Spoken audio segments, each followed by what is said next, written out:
Hello दोस्तों, स्वागत है आप सभी का अपने चैनल अनु फ्री क्लासेस पर एक नई वीडियो में। यहाँ पर ये सीडीपी का टॉपिक है, कह सकते हैं कि बाल मनोविज्ञान साइकोलॉजी का। यहाँ से टर्मैन की जो सारणी है बुद्धि लब्धि की, वो पूछा जाता है कि किस बुद्धि के अंतर्गत कौन से आते हैं। अगर मैं बात करूँ कि बुद्धि लब्धि का आविष्कार पूछा जाए किसने किया था, तो टर्मैन ने किया था। ये बात याद रखिएगा। और बुद्धि लब्धि बराबर होता क्या है, मैं यहाँ पर लिख देता हूँ, अभी लिख दूंगा। पहले मैं आप लोगों को बता दूँ कि टर्मैन की बुद्धि लब्धि के वितरण की जो तालिका है वो यहाँ से देख लीजिए। वैसे तो तालिका किताब में पहले 130 से अधिक प्रतिभाशाली ऊपर था, लेकिन मैं इस तरीके से लिखा हूँ कि ये याद करने में आसानी रहेगी, समस्या आ जाती है उस तरीके से याद करने में। अगर किसी बच्चे की बुद्धि लब्धि 71 से कम है तो वह बालक कैसा होगा, जड़ बुद्धि का होगा। अगर 71 से 80 के बीच में अगर बुद्धि लब्धि आती है तो अल्प बुद्धि का बालक होगा। अच्छा, बुद्धि लब्धि कैसे निकालते हैं मैं बता रहा हूँ आप लोगों को। फिर 81 से 90 के बीच में अगर बुद्धि लब्धि है तो बच्चा कैसा होगा, मंद बुद्धि का होगा।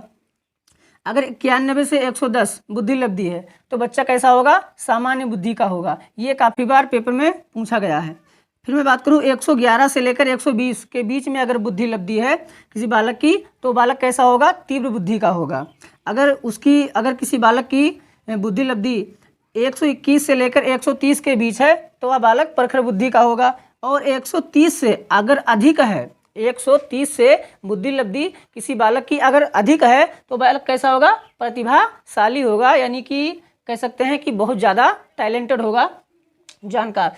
उसकी मतलब मानसिक जो क्षमता है वो ज़्यादा होगी। अब मैं आप लोग को बता देता हूँ कि बुद्धि लब्धि का अगर पूछा जाए आविष्कार किसने किया था, तो टर्मैन ने ही किया था। और बुद्धि लब्धि बराबर होता क्या है, तो लिख लीजिए, बुद्धि लब्धि बराबर क्या होता है, लिख लीजिए, मानसिक आयु बटे वास्तविक आयु गुणे 100। अब यहाँ से समझिए कि ये जो बुद्धि लब्धि है उसको हम कैसे निकालते हैं। अब यहाँ से समझिए कि हम बुद्धि लब्धि को कैसे निकालते हैं। जैसे मान लीजिए कोई बालक है, वह कितने वर्ष का है, उसकी वास्तविक आयु अगर बात की जाए 10 वर्ष का है।